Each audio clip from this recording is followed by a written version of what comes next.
અમને ઢોલની કે બેન વાજાની કોઈ પડી નથી, પણ છતાં એવું હતું કે આ ઢોલ વાગશે ને 2-5 જણા જરૂર જાગશે, ઈ બાને ભેગા થશે.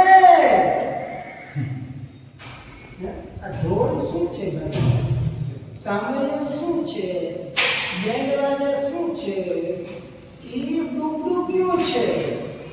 મદારી ખબર છે? મદારી તમે લોકો તો જોયા હવે બંધ. મદારીને ખેલ બતાવો એના બધા શું કરે? ડુગડુગિયું વગાડે. શેના માટે ડુગડુગિયું વગાડે? બધાને. અને પછી ખેલ શરૂ કરે. તો આજે ડુગડુગિયું વગાડ્યું છે તમે.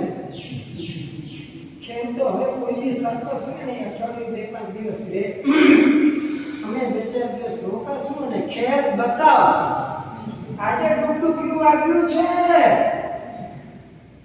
હવારે આટલા ભેગા થયા એ ઘણા ભાઈ. આટલી પબ્લિક હવારમાં ક્યાં મળે? એ પાછો રવિવાર નથી, સોમવાર છે, અને એ પાછો જમણવાર નથી.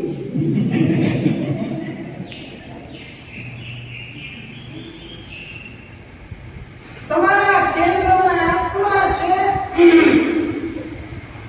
બજારમાં જાઓ, દુકાનમાં જાઓ, પૈસા કમાઓ, કોઈ પુણ્યની કમાણી.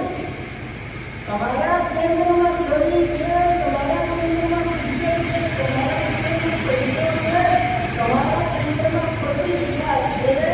તો સમજો, ઉપાસના પણ બેઠો છો, દેવતાના પૂજા કરી રહ્યા છો, તો એ કર્મની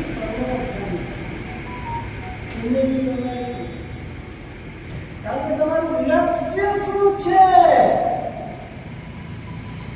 તમે શું કરો છો એ મહત્વનું નથી, તમે ક્યાં બેઠા છો એ મહત્વનું છે.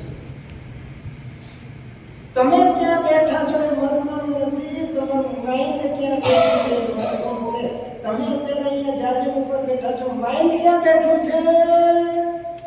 માઇન્ડ ક્યાં છે ભાઈ?